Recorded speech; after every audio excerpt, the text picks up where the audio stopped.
दोस्तों नमस्कार। आप देख रहे हैं एक कदम स्वास्थ्य की ओर। स्वस्थ रहेगा भारत तो आगे बढ़ेगा भारत। प्रोग्रेसिव हेल्थ के लिए जुड़े रहिए न्यूरोथेरेपी गीतांजलि आरोग्यम के साथ और पाएं बिना दवाई के पूर्ण स्वास्थ्य। और आप ले सकते हैं हमारा monthly package full digestion, body balancing, hormones and vitamin balancing. आज हम चर्चा करने वाले हैं भारतीय नहीं अपितु पूरी दुनिया की सबसे भयानक बीमारी कब्ज, कॉन्स्टिपेशन। जिन लोगों को कब्ज रहती है, कॉन्स्टिपेशन रहता है, उनका पूरा दिन खराब रहता है क्योंकि स्वभाव चिड़चिड़ा हो जाता है। हर समय पेट में भारीपन बना रहता है और गैस बनकर के छाती की तरफ चढ़ जाती है, छाती में भारीपन बन जाता है। कई बार महसूस होता है कि हार्ट अटैक ना आ जाए, इतनी घबराहट होती है। किसी किसी को सिर में चढ़ जाता है और सिर भयंकर तरीके से दुखने लग जाता है, और अगर लंबा चले तो यह माइग्रेन का रूप भी धारण कर लेता है। तो ये बहुत कॉमन समस्या है लेकिन बड़ी भयानक समस्या है। इस पर ज़्यादातर लोग ध्यान नहीं देते। बस सुबह फ्रेश हुआ है, आधा पेट साफ हुआ, आधा नहीं हुआ, आधी गंदगी जो पेट में रह गई उससे फिर पूरा दिन गैस बनती है, और गैस निकलती है तो भी परेशान करती है, और गैस नहीं निकलती तो ज़्यादा परेशान करती है।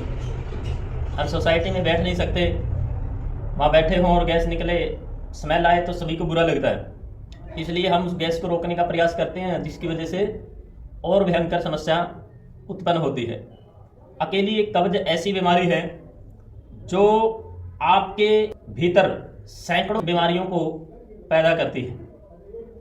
तो आज हम आपसे इस कब्ज की समस्या के लिए किस तरह से आपको अपना लाइफस्टाइल चेंज करना है, कैसा भोजन करना है, और किस तरह से भोजन करने के बाद आपको टहलकदमी करनी है या कोई आसन करना है, ये सारी चर्चाएं हम करने वाले हैं। हम मेडिसिन की भी चर्चा करेंगे, हम योग की चर्चा भी करेंगे, और हम न्यूरोथेरेपी की चर्चा भी करेंगे। वीडियो थोड़ी लंबी हो सकती है लेकिन बहुत ज़रूरी है कि इस कॉमन और भयंकर समस्या से निजात पाई जाए और सभी भाई बहनों को जागरूक किया जाए। यह एक ऐसी समस्या है जो छोटे से छोटे बच्चे से शुरू होकर के और उम्र के अंतिम पड़ाव तक परेशान कर सकती है। इसलिए इस वीडियो को ज़्यादा से ज़्यादा शेयर करना है, सब्सक्राइब करना है, और जिनको कोई समस्या हो, स्वास्थ्य से जुड़ी कैसी भी समस्या हो, तो अपना कमेंट आप लिख सकते हैं, जिससे हम देख करके आपकी समस्या के जो जुड़ी हुई है आपसे उसके बारे में चर्चा कर सकते हैं, उसके बारे में वीडियो बना सकते हैं। तो सबसे पहली बात, जब हम उठते हैं सुबह तो सबसे पहले हमें क्या करना चाहिए, यानी कुरला करने से पहले, पेस्ट करने से भी पहले हमें पानी पीना चाहिए। पानी सर्दियों में गर्म हो सकता है और गर्मियों में सामान्य पानी हो सकता है। हल्का गुनगुना पानी हो तो अच्छा रहता है, ज़्यादा गर्म पानी नहीं होना चाहिए। पानी पीना है इस तरह से बैठ करके, ऐसे बैठ करके गुट गुट करके पानी पीना है। पानी पीने के बाद में अगर नॉर्मल समस्या है कब्ज की तो कुछ टहलकदमी कर लीजिए, आपका पेट साफ हो जाएगा। इंडियन सीट का ही इस्तेमाल करना है। जो लोग इंग्लिश सीट का इस्तेमाल करते हैं उनका पेट कभी साफ रह नहीं सकता। कारण क्या है, जब हमारे बुजुर्ग होते थे वो टॉयलेट खेतों में जाते थे, जंगलों में जाते थे टॉयलेट के लिए, और उनका जो बैठने का तरीका होता था वो ये होता था, वो इस तरह से बैठते थे। इस तरह से जब बैठते थे तो ये आप देख रहे हैं मेरे हाथ के नीचे यहाँ पिंडली के पॉइंट दब रहे हैं, ये पिंडली के पॉइंट, ये हमारे इन स्टाइल के यानी आंतों के पॉइंट है।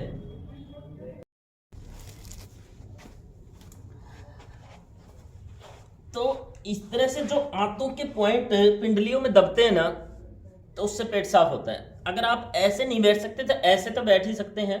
इस तरीके से बैठिए तो आप देखेंगे कि आपका पेट साफ होना शुरू हो जाएगा। और जो लोग इंग्लिश सीट का यूज करते हैं, यानी कि हाफ बैठते हैं, जैसे चेयर पे बैठना होता है, उससे हमारी पिंडलियां बिल्कुल नहीं दबती, जिससे पॉइंट नहीं दबते और जिससे हमारी आंतें पूरी तरह से साफ नहीं होती, तो उनको कब्ज हमेशा बनी रहती है। और जिन लोगों को कब्ज बहुत ज़्यादा बनती है, भयंकर बनती है, उनको कुछ आसन करने चाहिए जिससे कि आप स्वस्थ हो पाए। इसको ऊपर कर दे थोड़ा। पानी पीने के बाद आप इस तरह से ताड़ आसन का अभ्यास करें। ताड़ आसन, ये ताड़ आसन होता है, दोनों हाथों को पूरा ऊपर खींचना है, एड़ियों को ऊपर उठाना है और पूरे शरीर को 2 भागों में बांट देना है, एक नाभि से नीचे और एक नाभि से ऊपर। ये ताड़ आसन का अभ्यास आप 5 से 7 बार कीजिए। फिर आप तिरके ताड़ आसन, दोनों पैरों के बीच में इस तरह से फासला बनाएं और साइड में जितना झुक सकते हैं इतना साइड में झुकें, ऐसे। ये तिरके ताड़ आसन है।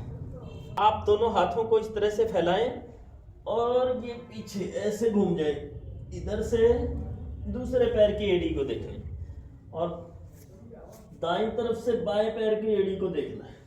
इस तरह से जब आप करेंगे, 3 आसन हो गए ये, और एक आसन होता है बैठ करके। जिनके घुटने ठीक हैं, स्वस्थ हैं, उनके लिए कह रहा हूँ। ये घुटना यहाँ रखा, इस घुटने को ऐसे दबाया और घूम गए पीछे ऐसे। ये शंख प्रसालन का चौथा आसन है। ये भी 5 से 7 बार कर सकते हैं। और अगला आसन है लेट करके, इस तरह से लेट जाएं, ऐसे उठे और बाएं तरफ से दाएं पैर की एड़ी को देखें, वापस सांस छोड़ते हुए फिर सांस भरते हुए दूसरी तरफ से ऐसे ही देखना है। ये भी 5 से 7 बार आप करें तो आप देखेंगे कि आपका पेट बिल्कुल साफ होगा, स्वस्थ होगा। इसमें ये तो हो गया पेट को साफ करने का एक तरीका। अब इसमें खान पान आपको है ना, जो मैदे की चीज़ें हम खाते हैं, फास्ट फूड खाते हैं, फास्ट फूड से पेट साफ कभी नहीं हो सकता, क्योंकि वो मैदा होता है, बहुत चिकना होता है, वो आंतों में जा करके चिपक जाता है और चिपक करके वो हमारी आंतों को भी खराब करता है, हमारे पेट को भी खराब करता है, हमारे डाइजेशन सिस्टम को भी खराब करता है। इसलिए बहुत अत्यधिक मैदा का इस्तेमाल ना करें। और जो